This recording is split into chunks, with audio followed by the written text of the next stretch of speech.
মসজিদগুলো পাকা হয়ে গেছে কিন্তু মুসল্লি নাই। ইমানগুলো কাঁচা হয়ে গেছে, ফজরের মুসল্লি থাকে 60 জন বুড়া। 60 জন বুড়া। যখন বলা হয় চাচারা আপনারা মসজিদে আসছেন ফজরে কষ্ট হয় না কে? বাবা বুড়ি নাই, করবো কি, আসলাম মসজিদে।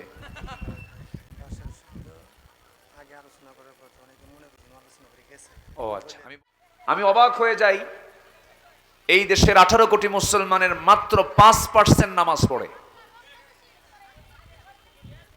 আমার মনে হয় গোটা পৃথিবীতে যতগুলো মুসলিম রাষ্ট্র আছে সবচাইতে বেনামাজির তালিকায় 1 নম্বরে থাকবে কোন দেশ বলেন তো? বাংলাদেশ। আমি মাহাথির মোহাম্মদের দেশে গিয়েছি, উনি ইন্তেকাল করেছেন, মারা গেছেন না, ডক্টর মাহাথির মোহাম্মদ। আমি নিউজ পেলাম, আমি মানে অথেন্টিক নিউজ তো নাকি? নিশ্চিত তো আপনারা জানেন তো নাকি? আমি তো রাতের সফরে ছিলাম, ফেসবুকে অনেক সময় ফেক নিউজও আসে। তো আমি যতটুকু শুনেছি উনি ইন্তেকাল করেছেন, প্রায় 90 ঊর্ধ্ব বয়স। মাহাথির মোহাম্মদ, তার বর্ণাঢ্য জীবন। মানুষ মরে যাওয়ার পর তার খারাপ দিকগুলো কথা বলা উচিত না। এবং লা তাসুব্বুল আমওয়াত, তোমার মৃত ব্যক্তিকে গালি দিও না। ফাইন্নাহুম কদ আফদাউ ইলা মা কদ্দামু, কারণ সে তার নিজের আমলনামা নিয়ে চলে গেছে। লা তাসুব্বুল আমওয়াত, কোন মৃত ব্যক্তিকে গালি দিও না বলেছেন মুহাম্মদ সাল্লাল্লাহু আলাইহি ওয়াসাল্লাম। তিনি মালয়েশিয়াটাকে আধুনিক করে গেছেন, আধুনিক মালয়েশিয়ার উপকার হচ্ছেন মাহাথির মোহাম্মদ। আল্লাহ তুমি তার জিন্দেগির গুনাহগুলোকে মাফ করে দাও, জোরে বলি আল্লাহুম্মা আমিন। সেই দেশে গিয়েছি আমি, নামাজি অনেক, প্রত্যেকটা নাগরিকের তেলাওয়াত সহি, কোনো গলত তেলাওয়াত নাই কোনো মুসলমানের। আর আমার দেশে পদ্মা সেতু উদ্বোধন হলো, পদ্মা সেতু, কোনো হাফেজকে ডাকে নাই। আমার দেশের হাফেজ কি দেশের সেরা না বিশ্ব সেরা? আমার ব্যক্তিগত একটা মাহফিল ছিল কয়েকদিন আগে আমার হোম টাউনে বগুড়ায়। আমি সৈয়দ কামালউদ্দিন জাফরি সাহেবকে নিয়েছিলাম, আল্লামা সাইদির মেজর সন্তান শামীম ভাইকে নিয়েছিলাম, আর নিয়েছিলাম হলো বিশ্বজয়ী এই হাফেজদের, নাজমুস সাকিব, জাকারিয়া, তশরিফ সহ অনেকে গিয়ে, ঢাকা ইউনিভার্সিটির প্রফেসর আমার এক বন্ধু গিয়েছিলেন। আপনি হাফেজ খুঁজে পেলেন না, আলেম খুঁজে পেলেন না। পদ্মা সেতু উদ্বোধন হবে, একজন বিসিএস ক্যাডার তেলাওয়াত করতেছে সূরা রহমান থেকে। শয়তান কয় তোরছে আমার তেলাওয়াত ভালো আছে। জানেন না আপনারা? জানেন না?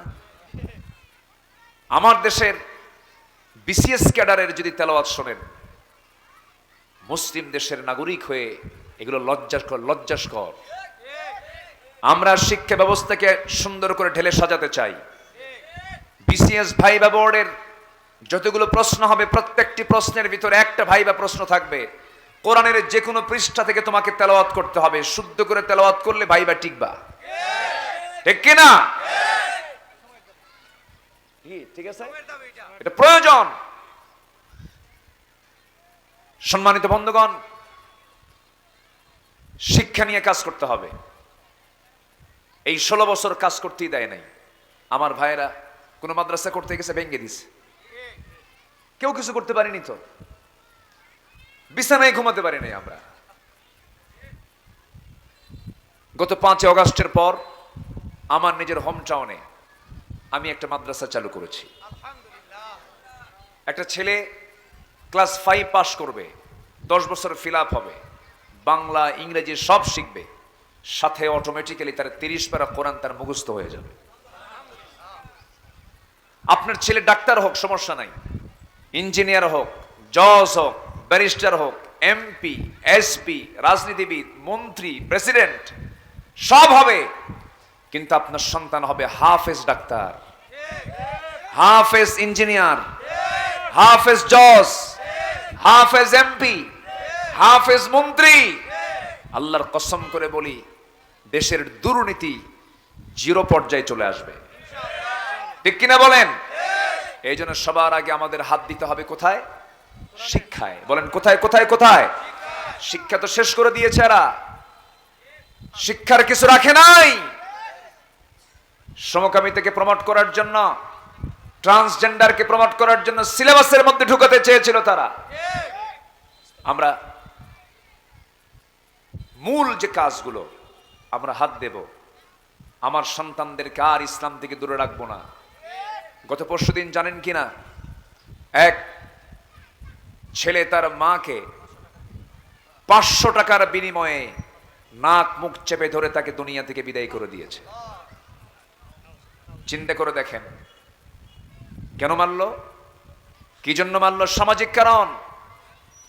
নোংরামি সরে গেছে। আজকে বিবাহ পূর্ব প্রেমকে উৎসাহ দেওয়ার জন্য নাটক সিনেমা তৈরি হয়। একটা ছেলে একটা মেয়েকে ভালোবাসে, এটা ভালোবাসে না জেনা করে? এটা কি প্রেম হয় না নোংরামি হয়? অনেকে বুক উঁচু করে বলে, হুজুর দোয়া করবেন, আমাদের এই সম্পর্ক, আমাদের বিয়ে শাদী হয়েছে, আমাদের এটা লাভ ম্যারেজ ছিল। আমি মনে মনে কি লুচ্চা ম্যারেজ। ইসলাম এটা কি অ্যালাউ করে কখনো? বিবাহ পূর্ব কোনো প্রেম হতে পারে? হতে পারে না। আজকে সেই ছেলেটা একটা মেয়ের সঙ্গে তার রিলেশন ছিল, সেই রিলেশনের জেরে বহু টাকা পয়সা নষ্ট করে ফেলেছে। মার কাছে টাকা চায়, মা টাকা দেয় না। এগুলো জানতে পেরে মা একটু বকাঝকা হয়তো দিয়েছে, কিন্তু ছেলেটা আবার দুপুরবেলা আসবে, সেই মা আবার সেই ছেলের জন্য রান্না বান্নাও কমপ্লিট করেছে। পিছন দিক থেকে এসে চেপে ধরে মাকে মেরে ফেলে ডিপ ফ্রিজে রেখে দিয়েছে। কেন হচ্ছে এগুলো? আজকে সমাজটা আমরা কোথায় নিয়ে চলে গেছি? সংস্কৃতি, কালচার এগ্রিকালচার হয়ে গেছে। সংস্কৃতির কোনো কিছু নাই। সংস্কৃতির দায়িত্ব যে পেল সে একজন সমকামী। হ্যাঁ, চিন্তা করা যায় আমরা কোথায় আছি। সম্মানিত ভাইয়েরা, সম্মানিত বন্ধুগণ, মুনতাহা নামে একটা মেয়ে, 7 বছর বয়স, নোয়াখালীতে, সিলেটে নাকি সিলেটে, যাই হোক কোথায় জানো, এই মেয়েটাকে প্রতিবেশী হিংসা করে জিদ পূরণ করার জন্য তাকে মেরে ফেলে পুকুরের মধ্যে পুঁতে রেখেছে। মানুষ কত পাশবিক এবং মানে দানব রূপ নিয়েছে। মানুষ মানুষকে হত্যা করতে আর দ্বিধাই করে না। মানুষ মানুষকে দেখে, একটা সিংহকে দেখে, বাঘকে দেখে মানুষ যতটুকু না ভয় পায়, তার চাইতে এখন মানুষ মানুষকে দেখে বেশি ভয় পায়।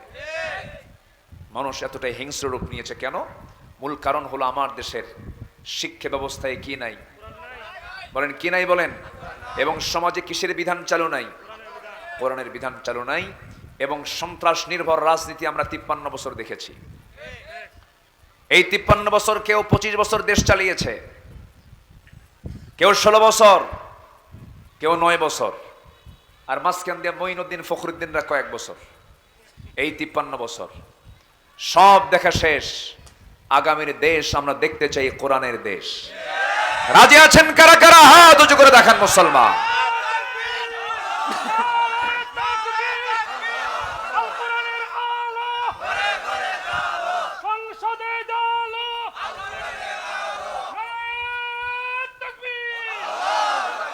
আল্লাহ কবুল করুন। জোরে বলি আমিন। আরো জোরে আমিন। 53 বছর দেখছি না আমরা? দেখলাম তো। যারা ক্ষমতায় ছিল তারা কি অন্য ধর্মের না মুসলমান? তারা কি ইসলাম আনছে? কোরআন আনছে? যে মুসলমান ইসলাম আনে না, যে মুসলমান কোরআন চায় না, সে কি মুসলমান হতে পারে প্রকৃত? আমরা কেউ আখিরাতের প্রস্তুতি নিতে পারিনি। আসুন, আমার আখিরাতটা সুন্দর হবে কেমনে? কোরআনের আলোকে আমরা আখিরাতের কিছু প্রস্তুতি শিখে যাই। জোরে বলি ইনশাআল্লাহ। কষ্ট হচ্ছে না তো আপনাদের? বলি আলহামদুলিল্লাহ। নাম্বার 1, ঈমান আনবো কার উপরে? নবীকে না মানলেও হবে? হ্যাঁ, আল্লাহ এবং নবীর উপর ঈমান আনতে হবে। সন্দেহে না দ্বিধাহীন? বলেন, সন্দেহ নিয়ে না দ্বিধাহীন? দ্বিধাহীন চিত্তে ঈমান আনতে হবে। আল্লাহ আছে না নাই, নবী আছে না নাই, এরকম চিন্তা করার লোকও কিন্তু আছে। কেন আছে জানেন? কোরআন পড়ি না, হাদিস বুঝি না, এই জন্যই শয়তানি ওয়াসওয়াসাগুলো দিয়ে দেয়। আল্লাহ রাব্বুল আলামিন বলেন, ইন্নামাল মুমিনুনা আল্লাযীনা আমানু বিল্লাহি ওয়া রাসূলিহি ثم لم يرتابوا وجاهدوا بأموالهم وأنفسهم في سبيل الله أولئك هم الصادقون জোরে বলুন আল্লাহু আকবার। সূরা হুজুরাত আয়াত নম্বর 15, আয়াত নম্বর 15। নিঃসন্দেহে মুমিন তো তারাই যারা ঈমান আনবে আল্লাহর উপরে, নবীর উপরে, সুম্মা লাম ইয়ারতাবু, যারা কোনো প্রকার সন্দেহ রাখবে না, দ্বিধা রাখবে না। তাহলে ঈমান আনতে হবে সন্দেহ মুক্ত না সন্দেহ যুক্ত? সন্দেহ মুক্ত। সন্দেহ মুক্ত কখন হবে? যখন এই কিতাবের সঙ্গে আমার সম্পর্ক গভীর হয়ে যাবে, এটা যখন আমার জীবন চলার পথ হবে, আমি যখন এটাকে লালন করব, আমি যখন এটাকে রপ্ত করার চেষ্টা করব। কোরআন আল্লাহ তাআলা সবার জন্য দিয়েছেন, কঠিন করে না সহজ করে? বলেন কঠিন করে না সহজ করে? সহজ করে। এটার চাইতেও আকারে বড় বহু স্টাডি করার বই আছে, আকারে বড় বহু বই, গবেষণার বই কিন্তু পৃথিবীতে আছে। অথবা পিতা হওয়ার যোগ্যতা হারিয়েছেন, আপনি নাতি দাদা হবেন অথবা নানা হবেন। সবার কাছে আমার আরজ, এই কথাটা বলে যাচ্ছি, মাথায় রাখবেন, কখনো আপনার প্রজন্মকে আর কোরআন থেকে দূরে রাখবেন না। সবার আগে সন্তানকে দিবেন কোথায়? জোরে বলেন কোথায়? আরো জোরে বলেন কোথায় দিবেন? মাদ্রাসায়। চোখ বন্ধ করে মাদ্রাসায় দিয়ে দিবেন। আপনার সন্তান হাফেজ হবে, আপনি হাফেজের বাপ হবেন। একজন হাফেজের বাপের দাম ওই নরমালি ট্রেডিশনালি প্রেসিডেন্ট মন্ত্রীর চাইতে অনেক বেশি। আপনি একজন হাফেজের বাপ। আল্লাহ সবাইকে হাফেজ বানান না, যে সিনাটাকে আল্লাহ তাআলা সিলেক্ট করেন ওই সিনাতেই 30 পারা কোরআন আল্লাহ তাআলা ঢুকায় দেন। জোরে বলি সুবহানাল্লাহ। আপনাদের দোয়ায় আল্লাহ তাআলা আমাকে একটা ছেলে দিয়েছেন, সে হিফজ সম্পূর্ণ করেছে, হাফিজ হতে পেরেছে। সম্মানিত বন্ধুগণ, আপনি হাফেজের বাপ হন, আপনার সন্তান নিয়ে আপনার টেনশন হবে না। আপনার সন্তানকে পাহারা দেবার জন্য ওই 30 পারা কোরআনই যথেষ্ট। আমরা বুঝতে ভুল করি, কি করে খাবে, কি করে চলবে মাদ্রাসায় পড়ে। আমি চ্যালেঞ্জ দিতে পারি, বাংলাদেশের কোন মাদ্রাসা পড়ুয়া কোন ছাত্র শিক্ষার্থী বেকার নাই, কেউ বেকার নাই। কি কেউ বেকার? বরঞ্চ জেনারেল এডুকেশন যারা পাশ করেছে অনেকে বেকার আছে। মাদ্রাসা পড়ুয়া, কোরআন শিখেছে, দিন শিখেছে, কেউ বেকার নাই। তারা কিছু না কিছু করে, বলি আলহামদুলিল্লাহ। এত টেনশন কিসের? রিজিকের ফয়সালা কার? রিজিকের ফয়সালা কে করেন? হাজার হাজার কোটি টাকার মালিক সামনে আঙ্গুর পড়ে থাকে 1 কেজি, খাইতে পারে না। একটা আঙ্গুর খাওয়ার পরে বলে, স্যার এটা আর খাওয়া যাবে না, আপনার ইনসুলিন নিতে হবে, ডায়াবেটিস বেড়ে যাবে, গ্লুকোজ বেড়ে যাবে, খেতে পারবেন না, আপনি খায়েন না। একটা খায়া ফকিরের মতো ছায়া থাকে, হাইরে টাকার মালিক আমি, কিন্তু খাইতে পারি না। গ্রামের মানুষ টাকা নাই, পয়সা নাই, ঘুম থেকে উঠেই নামাজ পড়ে চলে গেল লাঙ্গল নিয়া, মাঠে কোদাল নিয়ে চলে গেল, কোদাল টোদাল মাইরা বাড়িতে এসে বলল, রাতের ওই পাতিলের তলের যে ভাত, পান্তা ভাত নিয়ে বসলো, প্লেট নিয়া না গামলা নিয়া? বলেন বোল, বোল ডিশ নিয়ে বসলো। ওই প্লেট দিয়ে হবে না, এখনকার প্লেট তো ফাঁকি প্লেট, ওই প্লেটে ডালও খাওয়া যায় না, ঠিক আছে না? এত বড় একটা ডিশ নিয়ে বসলো, 1 কেজি চালের পান্তা মেরে দিল গোগ্রাসে। খাওয়া শেষ, যখন বলা হয় খাইছো কেমন, আরো 1 কেজি হলে ভালো হয়। তাহলে আল্লাহ ধনীকে টাকা দেন আর গরিবকে খাইতে দেন। সন্তান বেশি ধনীর না গরিবের? বলেন বলেন বলেন। গরিবের সন্তানও বেশি, ধনী লোকের সন্তানের পরিমাণ কম। 20 বছর পর অনেক চেষ্টা সাধনা কইরা, সিঙ্গাপুর, মালয়েশিয়া গুইরা, থাইল্যান্ড গুইরা, শেষে একটা বাচ্চা হয়, তাও 100 টেরা। ঠিক কিনা? আর এই কিশোরগঞ্জের হাওড়ের মধ্যে কোনো অপারেশনও লাগে না, হসপিটাল যাওয়া লাগে না, মা পেটের সন্তান নিয়ে কাজ করতে করতে ওই জায়গায় ডেলিভারি সম্পূর্ণ। আলহামদুলিল্লাহ বলবেন না?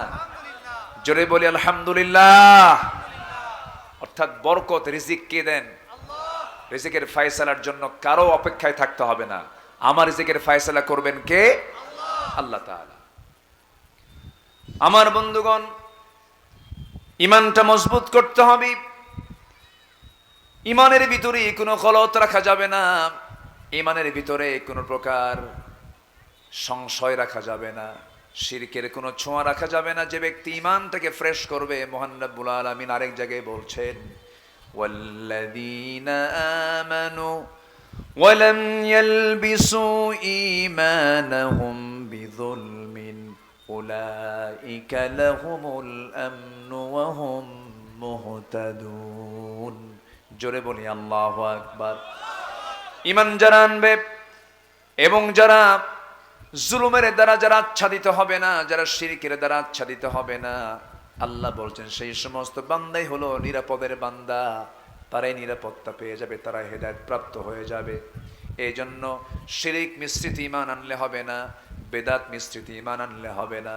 আমাকে শিরিক মুক্ত, বিদাত মুক্ত ফ্রেশ ঈমান আনতে হবে, দ্বিধাহীনভাবে বিশ্বাস করতে হবে। কাকে বলেন? কাকে?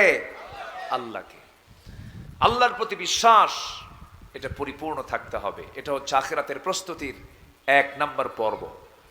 বিশ্বাস যদি গলত হয়, আপনার আখিরাত বরবাদ হয়ে যাবে।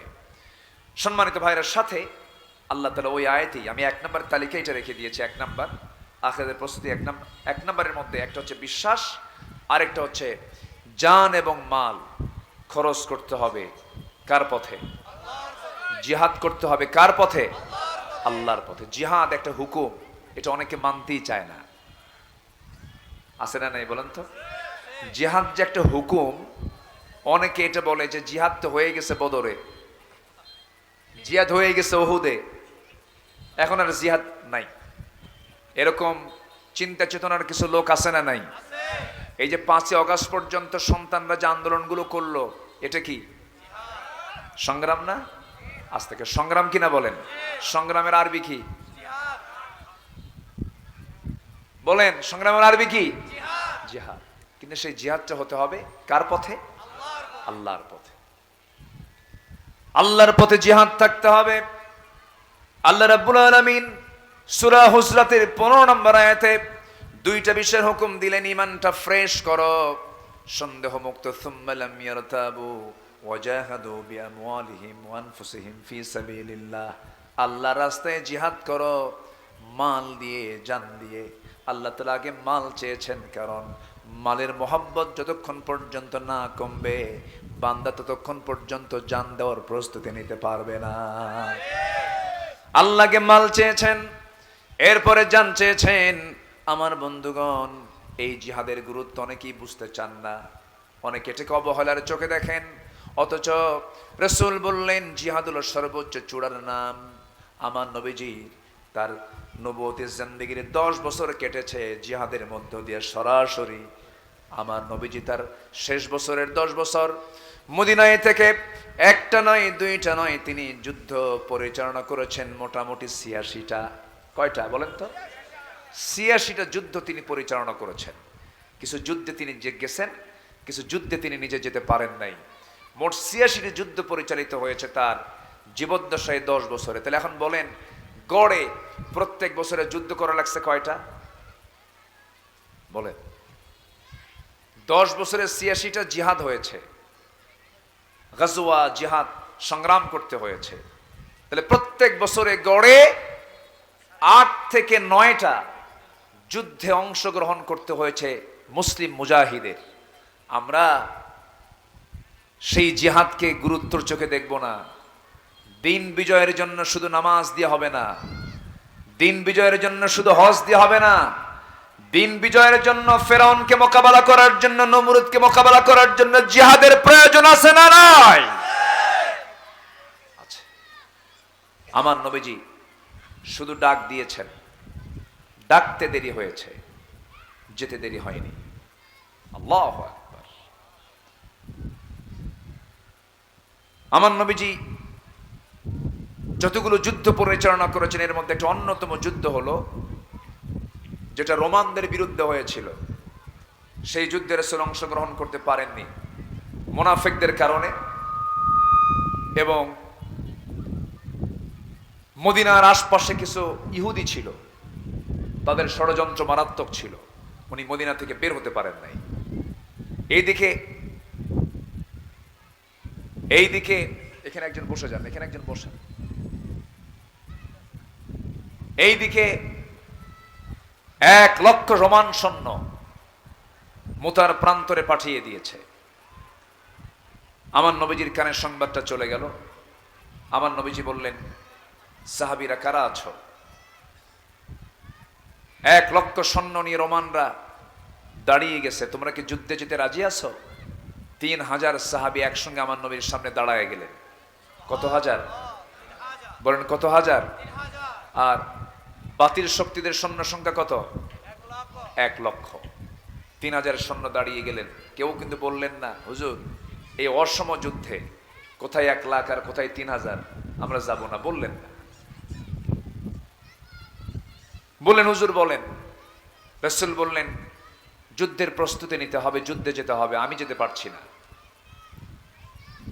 আমার নবীজি এই কথা বলেই বললেন, আমার কলিজার টুকরা পালক পুত্র যায়েদ কোথায়? সামনেই বলছেন, হুজুর আমি এখানে আছি, আমার কাছে আসো। সামনে দাঁড়ায় দিলেন। এরপরে বলছেন, আমার জাফর কোথায়? এই দিকে আসো। লাব্বাইক ইয়া রাসূলুল্লাহ, তাকে ডাকলেন। এরপরে বললেন, আব্দুল্লাহ বিন রাওহা কোথায়? তিনিও নবীর পাশে বসে গেলেন। আমার নবীজি এই 3 জনকে দাঁড় করাইয়া দিয়া উপস্থিত 3,000 মুজাহিদকে বললেন, সাহাবীরা শোনো, আমি মুতার যুদ্ধে যেতে পারছি না, এই 3 জনকে দায়িত্ব দিলাম। 1 নম্বর সেনাপতি আমার যায়েদ, সে যদি শহীদ হয়ে যায়, 2 নম্বর তালিকায় সেনাপতি হলো আমার জাফর, জাফর যদি আমার শহীদ হয়ে যায়, পরবর্তী 3 নম্বর সেনাপতি হবে আমার আব্দুল্লাহ বিন রাওহা। এই 3 জন যদি শহীদ হয়ে যায়, জিহাদের ময়দানে তোমরা একজনকে সেনাপতি নিযুক্ত করে বাকি যুদ্ধ চালিয়ে যাবে, বাতিলদের সামনে মাথা নত করবে না। আমার নবীজি এই কথা শেষ না হতেই মুনাফিকরা সজাগ হয়ে গেল। মুনাফিকরা এই 3 জনকে ধরে ফেললো। এই 3 জনকে ধরে আড়ালে নিয়ে বলছে, যায়েদ যুদ্ধে যেও না, জাফর যুদ্ধে যেও না, আব্দুল্লাহ যুদ্ধে যেও না, কারণ একটা যুদ্ধের সেনাপতি হয় একজন, তোমরা 3 জন সেনাপতি নিযুক্ত হয়েছ, তোমরা 3 জনই দুনিয়া থেকে বিদায় হয়ে যাবে, বাঁচতে চাইলে যুদ্ধে যাইও না। এই কথা শোনার সঙ্গে সঙ্গে 3 জন সেনাপতি একসঙ্গে বলে ফেলতেছে, ও মুনাফিকের দলেরা, আমরা যুদ্ধে যাচ্ছি বাঁচার জন্য নয়, যুদ্ধে যেতেছি শহীদ হবার জন্য। জোরে বলি সুবহানাল্লাহ। মুনাফিকদের মুখে মাটি পড়লো। কি পড়লো? মাটি পড়লো। এরকম মুনাফিক মনে হয় আমার দেশে নাই। আসতে বলবেন না, আছে না নাই? যত রক্ত লাগে দেব, প্রয়োজনে লোক পাঠাবো, আমি যাব না। আছে কি না? হ্যাঁ, যত কষ্ট তোমরা করবা, আমি কষ্টের মধ্যে নাই। কি হলো?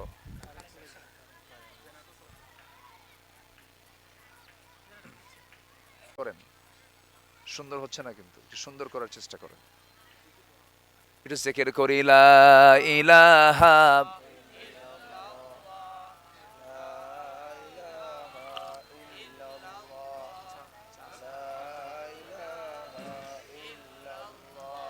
লা ইলাহা সুবহানাল্লাহ আলহামদুলিল্লাহ, লা ইলাহা লা ইলাহা ইল্লাল্লাহু মুহাম্মাদুর রাসূলুল্লাহ সাল্লাল্লাহু আলাইহি ওয়াসাল্লাম। সম্মানিত ভাইয়েরা, 3 জনই প্রস্তুতি নিয়ে নিলেন। রাসূল 3 জনকে ডাক দিলেন। নবীজির চোখে পানি। নবীজির চোখে কি? পানি। রাসূল কাঁদতেছেন। আমার নবীজি কেঁদে পালক পুত্র যায়েদকে বললেন, যায়েদ তুমি হলে 1 নম্বর সেনাপতি, যাও পরিবারের কাছ থেকে বিদায় নিয়ে আসো। তিনি বলছেন, ইয়া রাসূলুল্লাহি, আমি যাব আর কোথায়? যাওয়ার তো কোনো জায়গা নাই। এই মুহূর্তে আমি যুদ্ধের প্রস্তুতি নিয়ে নিলাম, আমি এখনই রওনা দিচ্ছি। আমার নবজি তাকে বিদায় জানায় দিলেন। জাফরকে বললেন, জাফর তুমি আমার চাচাতো ভাই, প্রথম তুমি আবিসিনিয়া হিজরত করেছিলে, তুমি যাও পরিবারের কাছ থেকে বিদায় নিয়ে আসো। তিনি বলছেন, ইয়া রাসূলুল্লাহ, আপনি না বললে আমি যেতামই না, আপনি যেহেতু বলেছেন আমি রওনা দিলাম পরিবারের কাছ থেকে বিদায় নেবার জন্য। পরিবারের কাছে চলে গেলেন, পরিবারকে জানালেন, বসলেন। দুটো সন্তান নাবালক ছিল, কোলের মধ্যে বসায় নিয়ে আদর করলেন, স্নেহ দিলেন। এরপর স্ত্রীকে স্বাভাবিকভাবে আস্তে ডেকে নিয়ে সামনে বসায় দিয়া স্ত্রীকে মুসকে একখান হাসি মেরে বলছেন, স্ত্রী আমার, যুদ্ধের ডাক এসেছে, আমি মুতার যুদ্ধে চলে যাচ্ছি, তুমি আমার জন্য দোয়া করো, আমি যেন শহীদ হয়ে আল্লাহর জান্নাতে চলে যেতে পারি। আজকের দেখাটাই তোমার সাথে আমার জীবনের শেষ দেখা হচ্ছে এই দুনিয়াতে। আমি আশাবাদী জান্নাতের সিঁড়িতে তোমার সঙ্গে আবার দ্বিতীয়বার দেখা হয়ে যাবে। স্ত্রীর চোখে পানি, স্ত্রী কেঁদে কেঁদে বলছে, আমার স্বামী, এমনটা আমি আপনার জন্য দোয়া করব না। আমি দোয়া করি আপনি যুদ্ধে চলে যান, কিন্তু শহীদ হয়ে নয়, গাজী হয়ে আমাদের মাঝে ফিরে আসুন। কারণ এই যে সন্তানগুলো দেখতেছেন, আর এতিম হয়ে যাবে, আব্বা বলে ডাকতে পারবে না। এই তিন সন্তানদের এতিমগুলো যেন না হয়, এই জন্য আমি আপনার জন্য এই দোয়াটা করি। জাফর ইবনে আবু তালিব মনক্ষুণ্ণ হয়ে গেলেন, একটু কাঁদা কাঁদা কণ্ঠে। হঠাৎ করে কোমরে ছিল তরবারি, কোষবদ্ধ তরবারি কোষমুক্ত করলেন। এরপর করলেন কি, স্ত্রী হাতটা তার হাত দিয়ে টান মেরে ধরলেন। এক হাতে হাতটা টেনে ধরে আরেক হাত দিয়ে তরবারির উল্টা দিক দিয়ে স্ত্রী হাতে মৃদু আঘাত করে বলছেন, স্ত্রী আমার, হাতে যে আঘাত করলাম তোমার হাতটা কাটছে নাকি, রক্তাক্ত হয়েছে নাকি? না, কেন হয় নাই? উল্টা দিয়ে তরবারি আঘাত করেছেন। সঙ্গে সঙ্গে জাফর ইবনে আবু তালিব বলছেন, আমার স্ত্রী, আমি যেমন তোমাকে তরবারির উল্টা দিক আঘাত করার কারণে তোমার যেমন হাত কাটলো না, আজকে আমার জন্য যত দোয়া করবে সেই দোয়াগুলো উল্টা হয়ে যাবে। কারণ আমি নিশ্চিত আমি শহীদ হয়ে যেতেছি, নাকের মধ্যে জান্নাতের ঘ্রাণ পাওয়া শুরু হয়ে গেছে, আমি শহীদ হয়ে যাব, আমার জন্য দোয়া করো। এই কথা বলে জাফর ঘর থেকে বের হলেন। পিছন থেকে বাচ্চাগুলো বারবার আব্বা আব্বা বলে ডাকে, একটা বারের জন্য তিনি সন্তানদের দিকে ফিরে তাকান নাই। আব্দুল্লাহ বিন রাওহা নতুন বিয়ে করেছেন, বাসর ঘর হয় নাই, নতুন স্ত্রী ঘরে রেখে আসরের সময় যুদ্ধের ডাক চলে এসেছে। আমার নবীজি যখন বলে ফেললেন, আব্দুল্লাহ বিন রাওহা নবীর কথা শুনে তিনি বাড়িতে আসলেন। নতুন স্ত্রী ঘরের মধ্যে, হাতে রং লাগানো, দরজার সামনে দাঁড়ায়া মনে মনে চিন্তা করছেন, ভিতরে ঢুকলে দেরি হয়ে যাবে, প্রেম নিবেদন হবে, সময়ে চলে যাবে। এই জন্য করলেন কি, নতুন মেহমানের সামনে দেখা না করে যে ঘরে মেহমান সেই ঘরের মেহমানের দরজার বাইরের দিকের শিকলটা লাগায় দিলেন। লাগায় দিয়ে বলছি, স্ত্রী, এমন স্ত্রী গ্রহণ করলাম যাকে দেখার কিসমত আমার নাই, তুমি আমাকে দেখতে পাবে না, আমি দরজার শিকলটা পিছন দিক দিয়ে লেগে দিয়েছি, আমার জন্য দোয়া করো, জিহাদে গেলাম, আমি যেন শহীদ হয়ে আল্লাহর জান্নাতে চলে যেতে পারি। স্ত্রী বলছেন, স্বামী আমার, আপনি আমার এমন স্বামী হলেন যাকে একটাবার নজরে দেখতে পারলাম না। আল্লাহর কসম করে বলি, আপনাকে দিয়ে আমি সময় ক্ষেপণ করব না, প্রেম নিবেদন করব না, একটাবারের জন্য আপনি বাইরে আসুন, আমার সামনে দেখা করুন, অন্তত আপনি দেখতে কেমন চেনার জন্য আমার একটু দেখা দরকার ছিল, যেন কিয়ামতের দিন হাসরের ময়দানে অসংখ্য লোকের মাঝে যেন আমি আপনাকে স্বামী হিসেবে চিনতে পারি। এই কথা শোনার সঙ্গে সঙ্গে আব্দুল্লাহ বিন রাওহা বলছেন, আমার স্ত্রী, আমি যদি তোমার জীবনের শেষ স্বামী হতে পারি, আমি যদি তোমার জীবনের শেষ হাজবেন্ড থাকতে পারি, ধৈর্য ধরে যদি দুনিয়াতে থাকতে পারো, কিয়ামতের দিন হাসরের ময়দানে তোমার সঙ্গে আমার সঙ্গে সাক্ষাৎ ঘটার দায়িত্ব আমার আল্লাহ নিজে নিয়ে নিবেন। জোরে বলি সুবহানাল্লাহ, জোরে বলি সুবহানাল্লাহ। ইসলাম এমনি এমনি আসে নাই, নতুন স্ত্রী ঘরে রেখে জিহাদকে প্রাধান্য দিয়েছেন। ইতিহাস মুসলমানদের বিজয় হবে না তো কাদের বিজয় হবে? সেই চিন্তা লালন করার দরকার আছে না নাই? আছে। সম্মানিত ভাইয়েরা, এই তিনজন যুদ্ধে চলে গেলেন, তিনজনই শাহাদত বরণ করলেন। 3 নম্বর সেনাপতি আব্দুল্লাহ বিন রাওহান সামনে যখন বাতিল শক্তি দাঁড়ায় গেল, ডান হাতে আঘাত করলো, কালিমার ঝান্ডা হাতের মধ্যে ছিল, বাম হাতে নিয়ে নিলেন। বাম হাতে আঘাত করেছে, 2 হাতের কর্তিত অংশ দিয়া মুখের মধ্যে কামড় মেরে ধরেছেন। হাত কেটে ফেললো, পা কেটে ফেললো, মস্তকটাও যখন ছিটকে পড়ে গেল, কিন্তু দেখা গেল আব্দুল্লাহ বিন রাওহা শহীদ হয়ে গেছেন, কিন্তু কালিমার ঝান্ডা জমিনে ফেলতে দেন নাই, কামড় মেরে ধরে আছেন। দূর থেকে ওই মুতার যুদ্ধের 4 নম্বর সেনাপতি খালিদ বিন ওয়ালিদ দূর থেকে লক্ষ্য করে দেখেন কে যেন কালিমার পতাকা উড্ডীন করে ধরে আছে। কাছে এসে দেখেন কেউ ধরে নাই। 3 নম্বর সেনাপতি কালিমার ঝান্ডা কামড় মেরে ধরে আছেন, আসমানমুখী হয়ে আছে। এসে কালিমার ঝান্ডা টান মারেন, মুখ থেকে কালিমার ঝান্ডা বের হয় না। কানের মধ্যে মুখ ঢুকায় দিয়ে বলছে, আমার ভাই আব্দুল্লাহ, আমি হলাম খালিদ বিন ওয়ালিদ, মুতার যুদ্ধের 4 নম্বর সেনাপতি। মুখটা খুলে গেল, কালিমার ঝান্ডা হাতের মধ্যে নিয়ে নিলেন। যুদ্ধ শুরু হয়ে গেছে। সেই যুদ্ধের ময়দানে খালিদ বিন ওয়ালিদ করলেন কি, 3000 মুজাহিদদেরকে একসঙ্গে নিয়ে একসঙ্গে বালুর ভিতরে তারা ঘোড়া দাবড়ালেন। বালুর অন্ধকারে চতুর্দিকে অন্ধকার হয়ে গেল, যুদ্ধ শুরু হয়ে গেল। সেই যুদ্ধের ভিতরে খালিদ বিন ওয়ালিদ একা, 1টা নয়, 2টা নয়, 3টা নয়, খালিদ বিন ওয়ালিদ একা সেই যুদ্ধে 8টা তরবারি নিজে ভেঙ্গে চুরমার করেছিলেন। যুদ্ধে মুসলমানদের বিজয় হয়ে গেল। খালিদ বিন ওয়ালিদ বিজয়ী বেশি সাহাবায়ে কেরামকে নিয়ে, মুজাহিদদেরকে নিয়ে যখন মদিনার দিকে রওনা করলেন, আমার নবীর কানে সংবাদ চলে গেছে খালিদ বিন ওয়ালিদের আগের 3 জন সেনাপতি দুনিয়া থেকে বিদায় নিয়েছেন, পরিবারকে সান্ত্বনা দিলেন। আমার নবীজি জাফরের ঘরে ঢুকলেন, বললেন, ও জাফরের স্ত্রী, চিন্তা করো না, আমি আমার নবুয়তি চোখে দেখতে পেতেছি তোমার স্বামী আমার চাচাতো ভাই জাফর বিন আবু তালিব জান্নাতের পাখা নিয়ে জান্নাতের মধ্যে উড়ে বেড়াতেছে।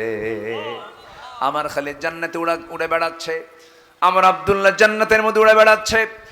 ইতিমধ্যে আব্দুল্লাহ বিন খালিদ বিন ওয়ালিদ যখন মদিনার কাছাকাছি যখন পৌঁছে গেলেন, আমার নবজি তাদেরকে দেখে ফেললেন। বিজয়ী বেশে তারা মদিনার মধ্যে ঢুকতেছে। মুসলমানদের জয় পরাজয় নিয়ে কিছু আগে না বলে আমার নবজি সাহাবায়ে কেরামকে লক্ষ্য করে বলেন, সাহাবীরা, জিহাদ তো করেছ, আরেকটা কথা বলি, নামাজ কি ঠিক মতো আদায় হয়েছে কিনা? নামাজের গুরুত্ব কি আছে? আসতে বলবেন না, আছে? সবাই কি নামাজ পড়তে রাজি আছেন? কয় ওয়াক্ত নামাজ? এই গ্রামের নাম কি? সাজনপুর গ্রামকে আমরা বেনামাজি মুক্ত গ্রাম দেখতে চাই। গ্রামের নির্দিষ্ট মাতব্বর আছে না নাই? বলেন, আছে না নাই? যদি উনি বেনামাজি হন, যুবকরা যারা আছো সবাই মিলে তার কাছে যাবা, গিয়ে বলবা, আমরা আপনার সন্তান, আপনি মাতব্বর, আপনি নামাজ ধরুন, আপনার মাতব্বরি আমরা মানব, আপনাকে সম্মান করব, কোনো সমস্যা নাই। কিন্তু আপনি আল্লাহর দৃষ্টিতে সবচেয়ে বড় অপরাধ নামাজ ছেড়ে দেওয়া। মা সালাকাকুম ফি সাকার ক্বালু লাম নাকু মিনাল মুসাল্লিন, জাহান্নামে যাবার 1 নম্বর কারণ নামাজ না পড়া। সেই নামাজ আপনি মাতব্বরের মতো পজিশন থেকে পড়বেন না। যদি পড়েন মাতব্বরি মানব, যদি না পড়েন আপনার মাতব্বরিতে গ্রাম চলবে না। আস্তে কোন কেন? আস্তে কোন কেন? যুবকরা নিজেরা জেগে ওঠো। তোমার গ্রামে তুমি খেয়াল করো, কোন বাড়ির মহিলা, কোন বাড়ির ষোড়শী মহিলাগুলো, নারীগুলো অর্ধলগ্ন পোশাক পরে সমাজকে তারা রোগাক্রান্ত করছে, যুবকদের চোখ নষ্ট করছে, ঈমান নষ্ট করছে, চরিত্র নষ্ট করছে। সেই পরিবারে গিয়ে ঢুকো, তার বাপ মাকে জানান দিয়ে আসা, আপনার মেয়ে সমাজকে নষ্ট করছে, বোরকা পড়ায় দেন। সজাগ হওয়ার দরকার আছে না নাই? সেই পরিবেশকে আমরা পাইছি না এখন? আজ থেকে পাইছি কিনা বলেন? পেয়েছি। আমরা সাজনপুর গ্রামকে বেনামাজি মুক্ত গ্রাম দেখতে চাই, বেহায়াপনা মুক্ত গ্রাম দেখতে চাই। আস্তে আস্তে কয়, জোরে বলি ইনশাআল্লাহ। আরো জোরে বলি ইনশাআল্লাহ। যে গ্রামে কোনো পর্দাহীনা নারী থাকবে না, যে গ্রামে কোনো বেনামাজি লোক থাকবে না, সেই গ্রাম হবে পৃথিবীর শ্রেষ্ঠ গ্রাম। নারায়ে তাকবীর, নারায়ে তাকবীর। নামাজ রোজা যেখানে, আল কোরআন যেখানে, লিল্লাহি তাকবীর। তো আমি একটা কাজ দিয়ে গেলাম, কিন্তু আমি পরে আমার রুবেল ভাইয়ের কাছ থেকে আমি তথ্য নেব। একটা কমিটি করবেন, এই যুবকরা, ঠিক আছে না? গ্রামে কারা নামাজ পড়ে না তাদের তালিকা করবা। তালিকা পিটানোর জন্য না, দাওয়াতের জন্য। আবার ভুল বুঝো না, আবার সুন্দর করে বুঝায়া মসজিদে নিয়ে আসো। মসজিদগুলো পাকা হয়ে গেছে কিন্তু মুসল্লি নাই। ইমানগুলো কাঁচা হয়ে গেছে। ফজরের মুসল্লি থাকে 4 জন বুড়া, 4 জন বুড়া। যখন বলা হয় চাচারা আপনারা মসজিদে আসছেন, ফজরে কষ্ট হয় না কে? বাবা বুড়ি নাই, করবো কি, আসলাম মসজিদে।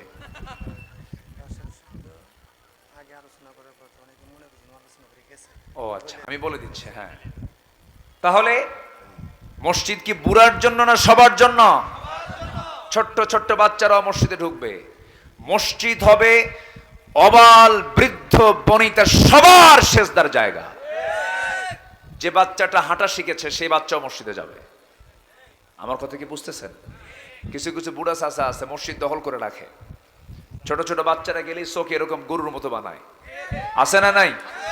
বাচ্চারা মসজিদে যাবে, হাসবে, খেলবে, নাচবে, আপনার টুপি টানবে, আপনার লুঙ্গি টানবে, আপনার পাঞ্জাবি টানবে, সামনে দিয়ে হাঁটবে, ওটাই ওর নামাজ।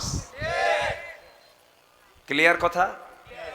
আমার আলোচনা যে সমস্ত মায়েরা শুনতেছেন, আমি তাদেরকে জানান দিতে চাই, যে বাচ্চার বয়স 5 বছর হয়ে গেছে, 4 বছর হয়ে গেছে, হাঁটা শিখেছে, স্বামীকে পাঠায় দিবেন, সাথে ছেলেকে বলবেন, স্বামীকে বলবেন আমার ছেলেকেও নিয়ে যাও। মসজিদ আমরা আবাদ করব, জোরে বলি ইনশাআল্লাহ। জোহরের পরে বয়ান হবে। যিনি আগে বয়ান করার কথা ছিল আমার প্রিয় ভাই, তিনি জোহরের পরে বয়ান করবেন। থাকবেন না সবাই? সবাই থাকবেন না? আমার বাসার ভাই যত মাহফিল দেশে করে তার ম্যাক্সিমাম মাহফিল কিশোরগঞ্জেই করেন।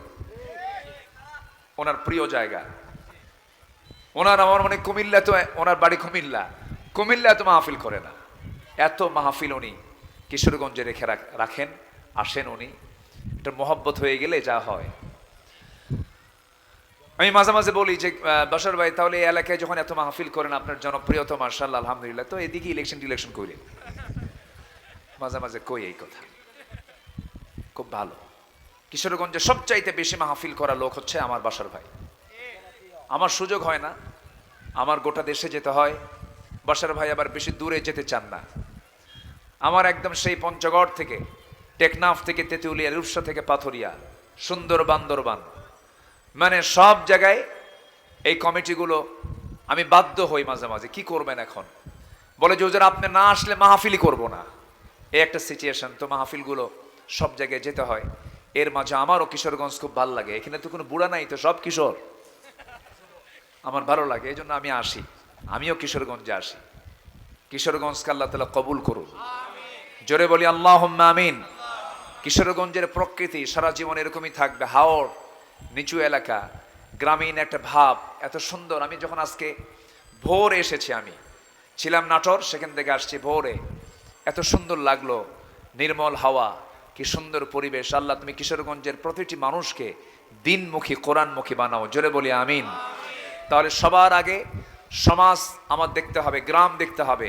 গ্রামকে রাখবো আমরা বেপর্দা মুক্ত এবং বেনামাজি মুক্ত। জোরে বলি ইনশাআল্লাহ, জোরে বলি ইনশাআল্লাহ। এবং আখিরাতের প্রস্তুতি আমরা শিখলাম দুইটা। একটা হচ্ছে ঈমান আনবো, সন্দেহ না সন্দেহ মুক্ত, জান মাল দিয়ে জিহাদ করব কার পথে? নম্বর 3 হলো তাকওয়া অর্জন করব, তাকওয়া অর্জন করব।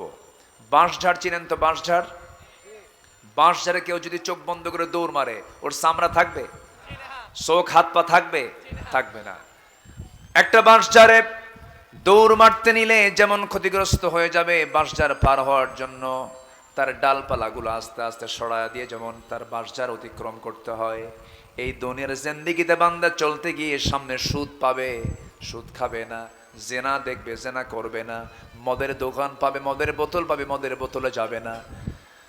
এরকম নোংরামি হারাম যত দৃষ্টি তার সামনে পড়বে সবগুলো এড়িয়ে চলবে যে বান্দা সকল হারামকে প্রত্যাখ্যান করে হালালকে গ্রহণ করবে, এটাই হলো তাকওয়া অর্জন করা। জোরে বলে সুবহানাল্লাহ। ইত্তাকুল্লাহা ওয়া কুলু কওলান সাদীদা। নাম্বার 3 হলো ন্যায় প্রতিষ্ঠা করা। নাম্বার 4 হলো দ্বীনের সঠিক ইলম অর্জন করা। নাম্বার 5 হলো অধিক সংখ্যক নেক আমল করা। ইন্নাল্লাযীনা আমানু ওয়া আমিলুস সালিহাতি কানাত লাহুম জান্নাতুন নাঈম। সূরা লোকমান 8 নম্বর আয়াত আসছে, আবার সূরা কাফে আসছে কানাত লাহুম জান্নাতুল ফিরদাউসি নুজুলা। জোরে বলুন আল্লাহু আকবার। নাম্বার 7 হলো ধৈর্য ধারণ করা। ধৈর্য আগে না নামাজ আগে? ধৈর্য নিয়ে নামাজ পড়বেন কেমনে? বলেন, ধৈর্য আগে না নামাজ আগে? বিয়া আগে না ধৈর্য আগে? বলেন, বিয়া আগে না ধৈর্য আগে? বিয়ে করে 3 মাসের মাথায় খেলে তালাক মারে, আছে না এরকম? আছে না? ধৈর্য আগে না ব্যবসা আগে? বলেন বলেন, এখানে বসা আগে না ধৈর্য আগে? ধৈর্য আগে। ধৈর্য নিয়ে বসতে হবে।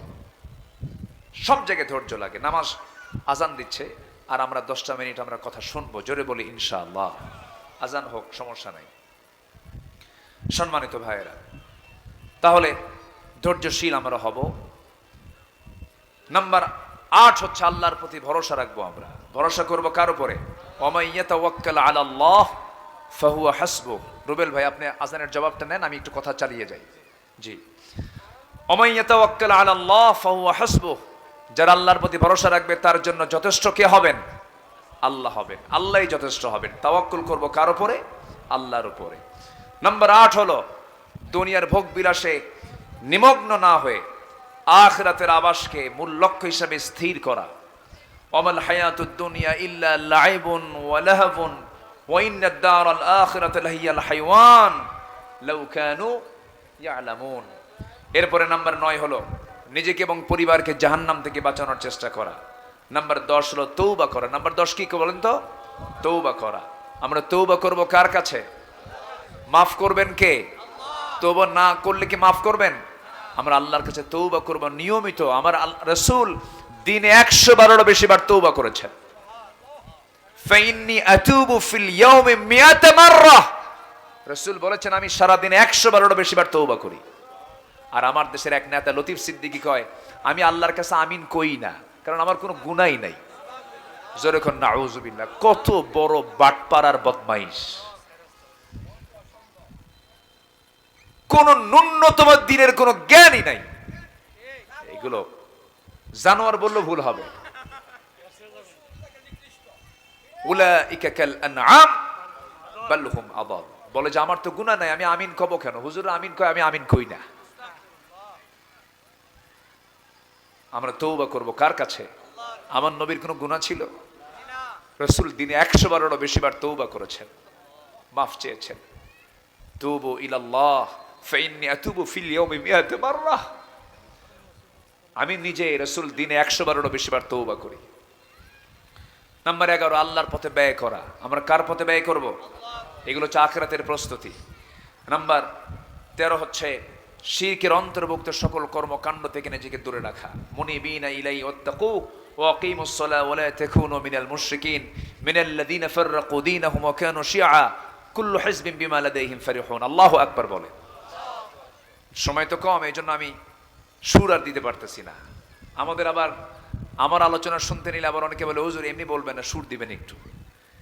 অনেকে সুরকে পছন্দ করেন, তবে এই কণ্ঠ যিনি দিতেন, দিল ভরে মানুষ শুনতো, সেই লোকটা আজকে আর নাই।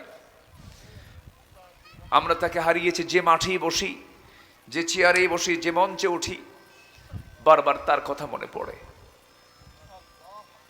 2009 সালে একসঙ্গে হজে গিয়েছিলাম, একই বছর। ওনার জীবনের শেষ হজ আমার জীবনের প্রথম হজ 2009 সাল। তার ইমানের তেজস্বিকতা কি ছিল! সেই সময় ট্রাইব্যুনাল গঠন হচ্ছে, ওনাকে বলা হলো যে হুজুর আপনি দেশে যাবেন না, মামলা হচ্ছে। উনি মুচকি হাসি মেরে বলে, আমার দলের কর্মীরা জেল খাটবে, হামলা মামলা বরণ হবে, আর আমি আরামে বিদেশে থাকবো। এই শিক্ষা রাসূল শিখান না, আমি দেশে যাব, প্রয়োজনে জেল খাটবো। আল্লাহু আকবার বলে দেশে ফিরেছেন, 13 বছর জেল খেটেছেন। এত বড় জুলুমের শিকার তিনি হবেন, শেষ পর্যন্ত তাকে রুগী বানায়া, সুস্থ মানুষ রুগী বানায়া জোর করে হসপিটালে ভর্তি করায়া, সন্তানদেরকে দূরে রেখে চক্রান্ত করে পয়জনিং করে তাকে দুনিয়া থেকে বিদায় করে দেওয়া হলো। সম্মানিত ভাইয়েরা, তাফসীর মাহফিলের এই প্ল্যাটফর্ম থেকে জানান দিতে চাই, অবিলম্বে আল্লামা সাঈদীর হত্যার সঙ্গে যারা জড়িত তাদেরকে গ্রেফতার করে চূড়ান্তমূলক শাস্তি নিশ্চিত করা হোক। এ মতের পক্ষে রাজি আছেন কারা কারা? হাত উঁচু করে দেখা।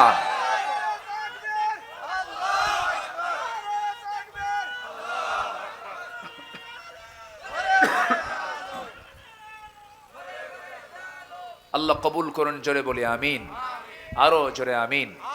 সম্মানিত ভাইয়েরা, আজান হয়েছে, ওযুর প্রস্তুতি, নামাজের প্রস্তুতি।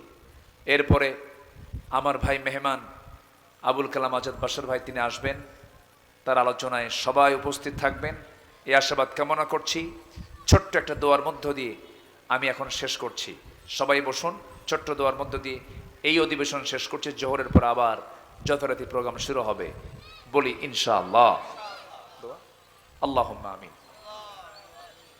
রব্বানা যালামনা আনফুসানা ওয়া ইল্লাম তাগফির লানা ওয়া তারহামনা লানাকুনান্না মিনাল খাসিরিন।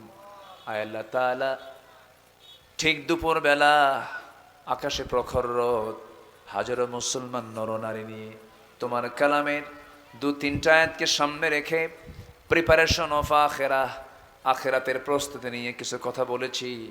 গুনার বোঝা মাথায় নিয়ে কাঙ্গাল ভিখারির মতো দুটো হাত পেতেছি। আল্লাহ, গুনার দিকে নজর দিও না, বান্দা মনে করে তামাম জিন্দেগির গুনাহগুলোকে মাফ করে দাও। জনম দুঃখিনী মা, জনম দুঃখী বাপ জানজারে চলে গেছেন, জিন্দেগির গুনাহগুলো মাফ করো, কবরগুলোকে জান্নাতের টুকরা বানায়া দাও।